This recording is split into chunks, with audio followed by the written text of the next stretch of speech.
Inawezekana labda hatujaweza kukutana na huyu mama wakati alikuwa hai, lakini kwa sababu ya matunda yake tunaweza kuona kazi ambayo alifanya. Na ukitazama, najua alikuwa na watoto wengi, na kila mmoja wetu ambaye alikuwa pale mtoto wake yuko. Ukitaka kujua huyo mama alikuwa mama wa aina gani, unaangalia wale watoto.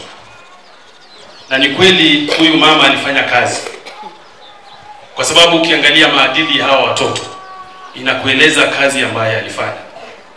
Mama anaweza kuwa ameondoka, lakini hata kama ameondoka, kazi ambayo alifanya itabaki nasi kwa muda mrefu. Hivyo ndio unaonanga watu wanasema mtu ameishi zaidi ya miaka 200, kwa sababu kazi ambayo alifanya. Wale watoto ambao wamelea wanaendeleza maadili hayo kwa njia nzuri sana. Nikiangalia watu wengi, na natambua uwepo wa Jeff ambaye ni kiongozi wetu. Wakati tunapata nafasi za kuweza kuongoza, ni vizuri sana tufanye mambo ambayo ataishi hata baada ya sisi kuwa.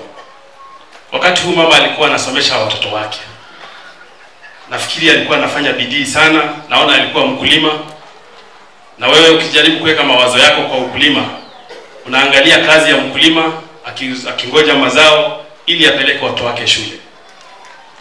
Na sio kazi rahisi, ni kazi ngumu, lakini aliweza kusomesha watoto hawa wakiwa na familia yake. Siku hizi nataka kuuliza viongozi na wazazi, tutie bidii tusomeshe watoto wetu ili waishi hata sisi tukiondoka. Na viongozi ambao tuko, ni vizuri sana tufanye bidii ili mambo ambayo tunaweka katika jamii yawe ya kusaidia jamii zetu.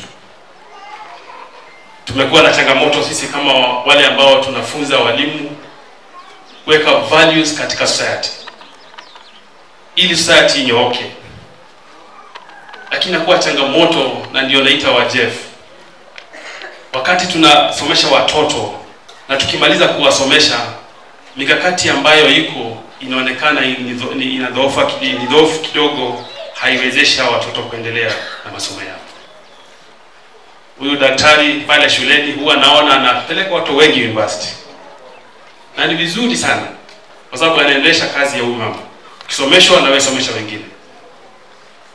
Na ningeomba wa Jeff, wakati mnaingia kwa hii serikali, muhakikishe mambo ya masomo ya watoto yanawekwa vizuri, ili mama kama huyu ambaye alitia bidii akafanya kazi nzuri, kazi hiyo isipotelee. Tuona watu wengi wanamaliza wanapita kwenda university, lakini katika ile mikakati ya kwenda university unakuta hiyo funding program sio mzuri, na watoto wanarudi chini. Kama hao watoto wa huyu mama wangepata system ambazo sio clear, hao watoto wangekuwa huko chini na tungekuwa tunafahari kama hii. Kwa hivyo nataka kushukuru jamii hii na kushukuru mama huyu kwa kazi aliyofanya. Yes, ameondoka, lakini tuendelea kumuona kupitia kwa watoto wake, sio? Na Mungu awabariki sana, na asanteni sana. Sisi kama jamii ya walimu wakuu na walimu wote tuko pamoja na hii jamii, tutatembea na nyinyi kila wakati, kwa sababu tumeona uzuri wenu. Daktari amekuwa kiongozi wetu kwa muda mrefu na tunafurahi. Pole sana daktari na familia yenu. Mungu awabariki sana.